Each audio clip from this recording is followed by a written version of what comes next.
إلا الله وحده لا شريك له وأشهد أن محمدا عبده ورسوله لا نبي له رسول بعده. اللهم صل وسلم وبارك على سيدنا ومولانا محمد وعلى آله وصحبه أجمعين. اللهم علمنا بما ينفعنا وانفعنا بما علمتنا وزدنا علما وارزقنا فهما. اللهم لا سهل إلا ما جعلته سهلا وأنت تجعل الحزن إذا شئت سهلا. Ikhwani fillah, alhamdulillah, syukur senantiasa kita panjatkan kepada Allah Subhanahu wa taala karena Allah Subhanahu wa taala mempertemukan kita dengan pertemuan yang semoga pertemuan ini mendatangkan ridho dan rahmat dari Allah Subhanahu wa taala. Salawat dan salam kita aturkan kepada uswah kita baginda Nabi Muhammad sallallahu alaihi wasallam, pada keluarganya, para sahabat, para tabi'in dan orang-orang yang senantiasa melaksanakan dan menghidupkan sunnah beliau sampai di yaumil qiyamah. Amin. Wabillahi rahimani wa rahimakumullah. Kesempatan yang berbahagia ini sebenarnya kami akan menyampaikan salah satu ayat firman Allah Subhanahu wa taala di dalam surat Al-Hujurat, ya, di mana Allah Subhanahu wa taala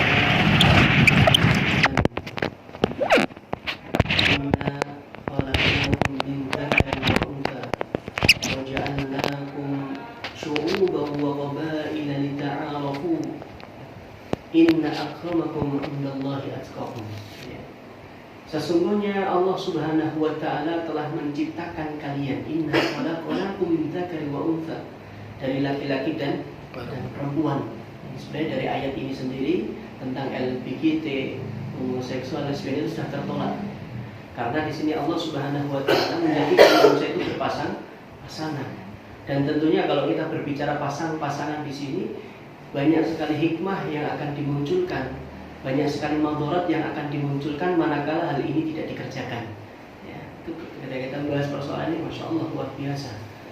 Kemudian Allah lanjutkan, waja'alnakum syu'uban wa qabaila lita'arafu. Allah menjadikan manusia dari laki-laki dan perempuan ini, ya, berbangsa-bangsa dan bersuku-suku.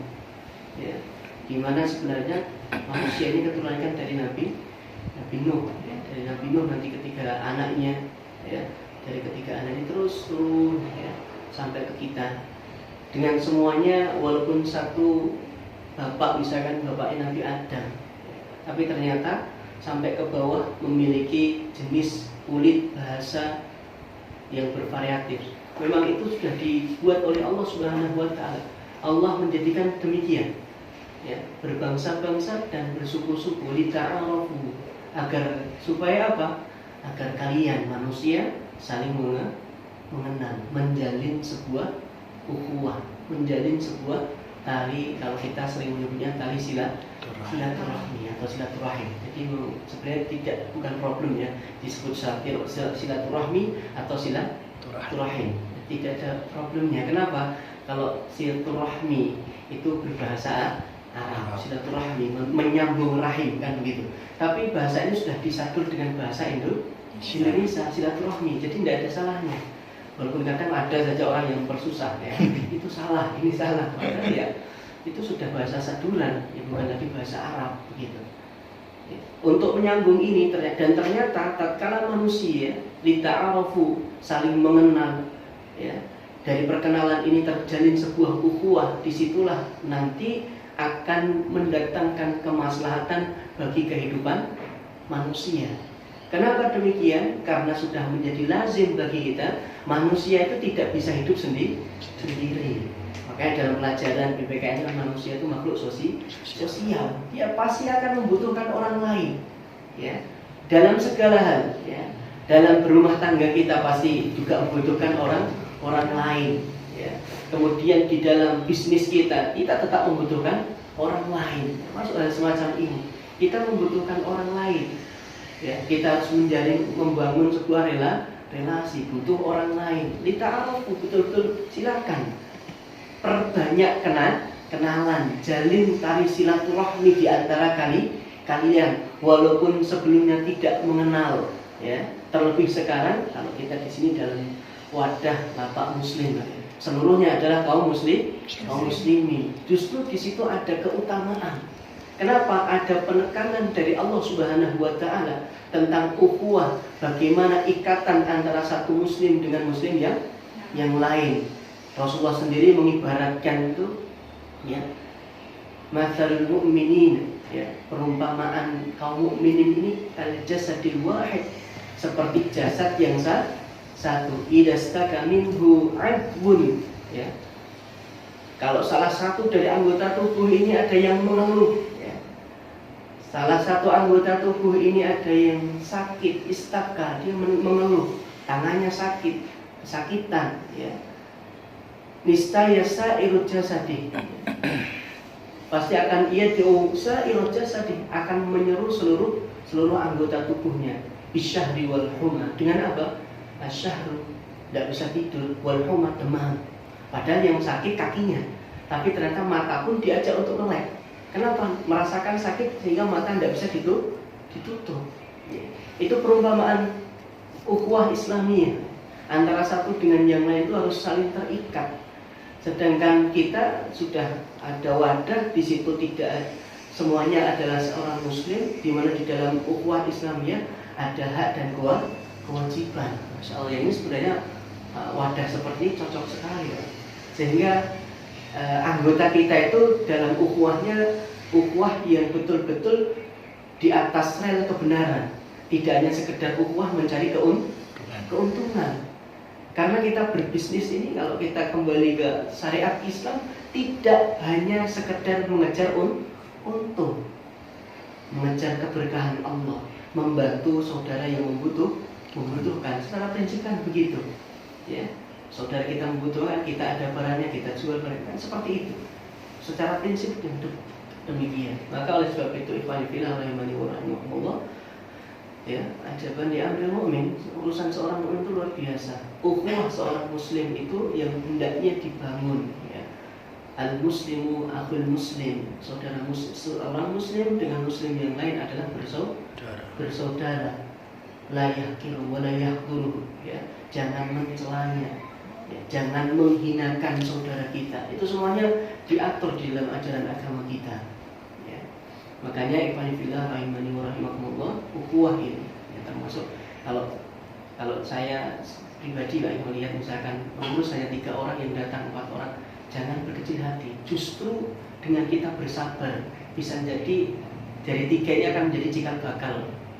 Wallahu a'lam, ya. Kita tidak tahu, asalkan niat kita lurus. Tujuan kita apa sih? Apa muslim? Kita ingin mewadahi umat Islam. Kita ingin majukan ekonomi umat Islam. Kita ingin membuat mudah bisnisnya kaum muslimin, kan begitu. Semoga niat kita itu diridhoi oleh Allah Ta'ala, dan pahala kita luar biasa, gitu. Terkadang karena kita berpikirnya hanya perkara dunia, untung dunia, apa sih saya tidak hadir, ngapain hadir, kalau saya tidak dapat cuan, kan begitu. Saya nggak dapat uang. Coba kita lihat betapa besar fadilah, betapa besar keuntungan yang kita dapatkan manakala wadah ini benar-benar bisa menjadi wadah yang bermanfaat bagi muslim yang lain. Terlebih managing fathernya, ya, yang mengambil keputusan atau panitianya ini, kalau betul-betul bisa 3 orang dari 3 orang ini terus berusaha solid. Alhamdulillah, kita berdoa kepada Allah, ternyata Allah gerakkan hati pengurus yang lain, akhirnya bertambah solid. Melihat kegigihan segelintir, kan gitu, kan? Segelintir panitia yang masih tetap solid ini, bisa jadi Allah menggerakkan. Amin. Kenapa? Karena Allah ingin melihat kesungguhan kalian dalam beramal soleh itu seperti apa, ya. Coba baru diuji sebentar saja, bukan ujian yang memukul, menghantam, tapi hanya sekedar melemahkan, itu saja sudah lemah, belum hantaman. Artinya hantam itu maksudnya seperti fitnah, misalkan pengurus terfitnah, menilat uang, kan gitu. Itu baru hantaman, mungkin kita bisa goyah. Ini baru diuji tentang kekuatan. Sekuat apa kalian? Nah, itu sudah melemah, kan, bubar, setan menang. Jadi wadah yang memang kita rencanakan untuk lapak muslim ini, saya apresiasi luar biasa, kan. Ini wadah bagus, gitu. Ini kalau memang nanti sampai bisa berjalan, makanya saya sendiri mendukung istri untuk tidak apa. Kalau sampai ini wadah ini berjalan, ya, apalagi kita kawal dengan syariat Islam, ajaran Islam, kalau nanti sudah berjalan, kita arahkan pedagangnya dengan dagang yang benar seperti apa, itu masya Allah, ya, pahala kita, pahala mereka yang berdagang bersyukur atas dagangan mereka bisa lah dan sebagainya, kita mendapatkan pahala akhirat yang terus mengalir. Itu yang kadang kurang disadari oleh termasuk diri kami pribadi, oleh kita semua. Makanya kita tetap bersyukur kepada Allah walaupun yang ada demikian, tetap bismillah, semoga yang sedikit ini menjadi besar ya, yang sedikit ini menjadi cikal bakal ya. Bisa jadi ini akan menjadi besok sejarah ya. Lapak muslim itu seperti apa? Ternyata besok semakin besar kan orang lain yang merasakan. Al-fadlu lil muqtadi ya. Wa in ahsana lil muqtadi. Kata para ulama begitu. Keutamaan bagi mereka orang yang memulai. Kita memulai seperti ini memang harus berdarah-darah ya. Walaupun besok ada yang melanjutkan, tapi setelah berjalan lancar baru ada yang melanjutkan menjadi lebih besar, itu keutamaan tetap dimiliki sebagai siapa? Mereka orang-orang yang pertama membangun ini.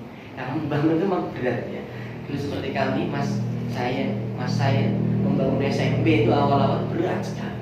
Perizinan, ngajak teman, muridnya cuma 9, berawal dari 9, kita harus tetap bertahan itu masya Allah. Belum cacian dari yang lain, belum direndahkan sama orang lain, nah itu tidak mungkin berhasil. Murid cuma 9, besok mungkin tahun besok sudah tidak ada muridnya. Itu kalau kita tidak seorang pejuang, bermental pejuang. Sedangkan seorang muslim itu kalau bisa mentalnya, kalau zaman sahabat dulu mentalnya para mental pejuang kan begitu. Akhirnya banting, kita akan kalah. Manakala dihadapkan dengan persoalan langsung kita melemah. Makanya ikhwan fillah rahimani wa rahimakumullah, maka agar supaya ya apa yang menjadi visi misi agenda kita berjalan, bismillah kita perkuat ukhuwah Islamiyah ya. Sedikit ini bismillah kita solidkan, walaupun sedikit solidkan ya, bismillah ya. Terus bagaimana biar merawat ukhuwah ini ya? Ada minimal beberapa perkara, 3 atau sampai 5 perkara yang hal ini bisa memperbaiki ukhuwah di antara kita, atau tetap membuat ukhuwah kita semakin baik, tidak semakin renggang ya. Yang pertama ya, yang dapat kita lakukan ialah menutup aib saudara kita ya. Ini kunci yang pertama ya. Kalau kita punya teman-teman, saudara-saudara kita mudah mengumbar aib saudara kita, sebenarnya secara tidak langsung ya banyak kerugian yang kita dapatkan ya. Ketika kita mengumbar aib orang lain, sebenarnya orang lain yang kita ajak bicara itu kan akan menilai, oh fulan, oh orang ini tuh kalau ngomong sukanya ngumbar aib. Orang akan jaga diri dari, artinya jelas mengumbar aib itu perbuatan dosa. Makanya perbuatan dosa itu pasti mendatangkan madharat, mendatangkan kerusakan, termasuk ini mengumbar aib. Makanya dalam Islam dilarang. Dalam ukhuwah jangan mudah mengumbar aib saudara kita. Kita tutup semampu kita, serapat kita. Karena semoga dengan kita menutup aib saudara kita, Allah menutup aib kita. Karena kita adalah bukan manusia yang sempurna dan bukan makhluk yang sempurna. Di antara kita pasti ada kekurangan yang pasti nampak di mata orang lain dan tidak nampak pada diri kita. Bahkan dalam sebuah hadis riwayat Bukhari, Rasulullah memberikan motivasi, man radda ala aradi akhihi kana lahu junahan minan nar. Barang siapa yang radda ala akhihi, artinya dia menutupi aib saudaranya, tidak mengorbankan kehormatan saudaranya dengan tidak mengumbar aib. Kata Rasulullah, kana lahu hijaban minan nar. Maka orang ini kelak di akhirat akan diberi hijab, akan diberi tameng dari sengatan panasnya api neraka. Ini keuntungan akhirat, dan masih banyak lagi keuntungan dunia kita dapatkan ya. Selain kita dihindarkan dari keburukan, juga keuntungan kita dapatkan di dunia, dan di akhirat juga akan Allah berikan keuntungan yang jauh lebih baik. Kemudian yang kedua, karena kita juga singkat nih Mbak ya, tausiah singkat. Yang kedua ialah al-'afwu ya. Sampai pada al-'afwu ya. Al-'afwu itu kita mudah memberikan maaf kepada saudara kita. Ya, berat mas, berat. Memberikan maaf itu bukan perkara ringan. Saya sendiri gampang ngomong lagi. Kita makanya sini panas saling menasihati. Bukan berarti kamu orangnya gampang seperti itu, ternyata tidak. Kita juga saling berusaha dan merupakan. Nah ini ada edaran. Waalaikumsalam.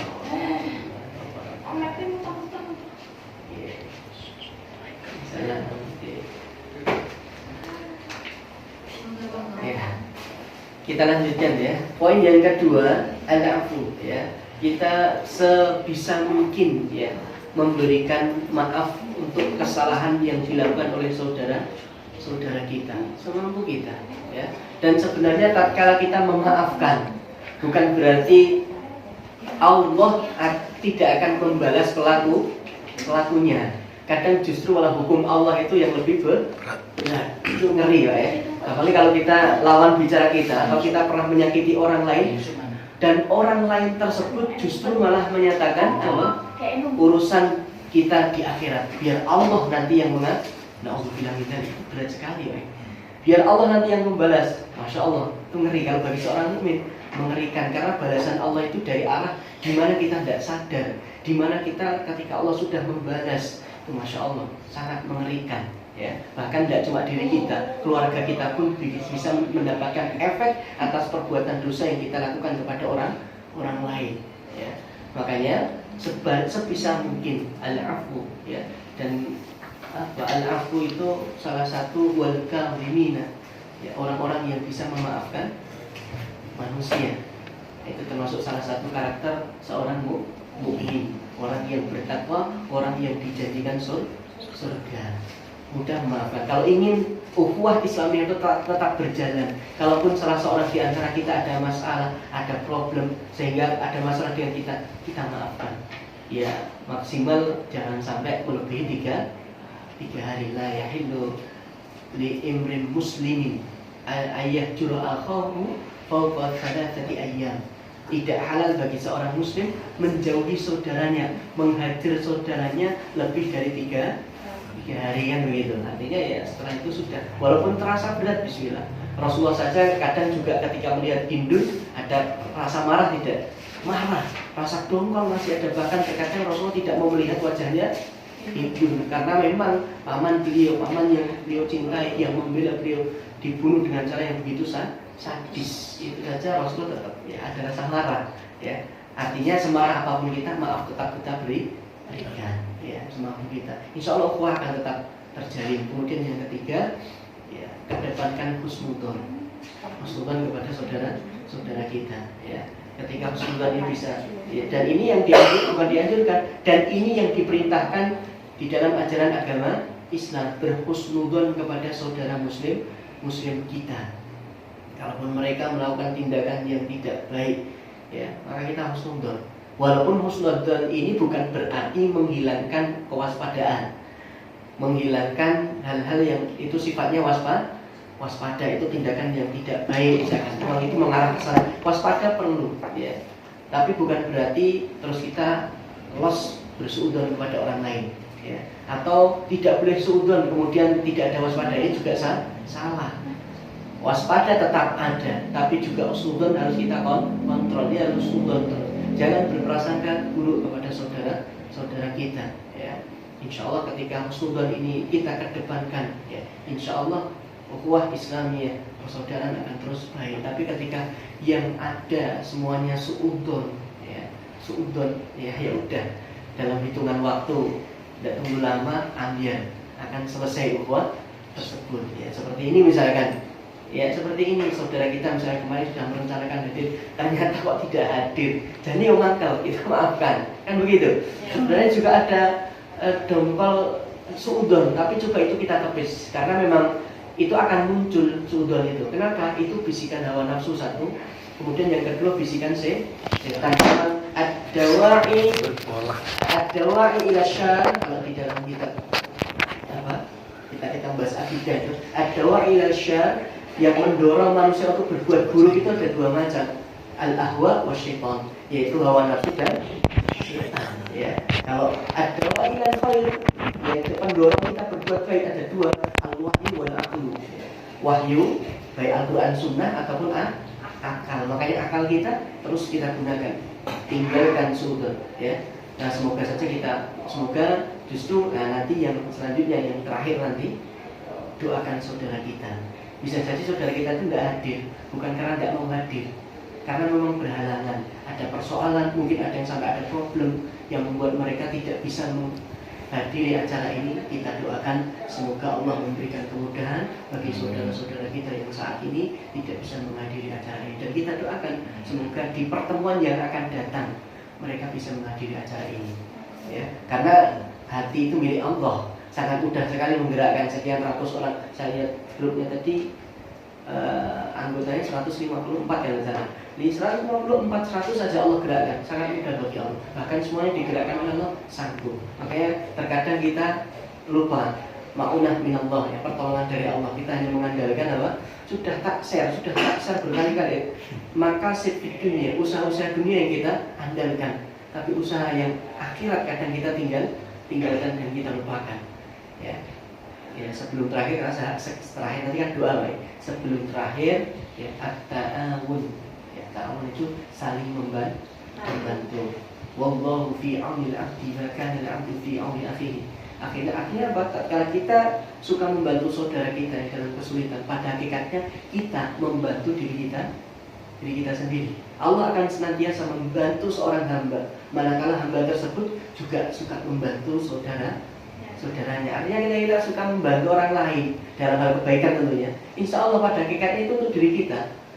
Diri kita itu bukan berarti jiwa kita sendiri, bisa jadi keluarga kita. Kita berbuat baik, ternyata anak kita ditolong di jalan, yang pada waktu itu mau mendapatkan musibah, diculik orang misalkan, kita tidak tahu, ternyata berkat kebaikan yang kita berikan kepada orang lain, Allah menolong anak kita, berkat kebaikan kita. Hal tersebut kita tidak tahu, maka kita tetap semangat terus berbuat baik kepada saudara-saudara kita ya, dan kita doakan semoga Allah selalu melindungi mereka dan memberikan kemudahan di setiap urusannya. Mungkin hanya itu yang dapat kami sampaikan. Semoga apa yang kami sampaikan sedikit ini bermanfaat khususnya untuk kami pribadi, nasihat untuk kami pribadi, dan semoga juga bermanfaat buat ikhwan semuanya.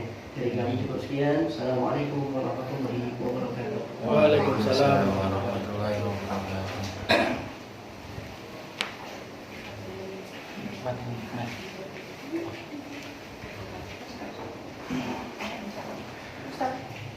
Yang nomor satu tadi apa nih? Ya, demikian tadi Iya, uraian dari Penuti Silaturahmi. Semoga apa yang disampaikan tadi bermanfaat untuk kita dan bisa kita terapkan dalam kehidupan kita sehari-hari.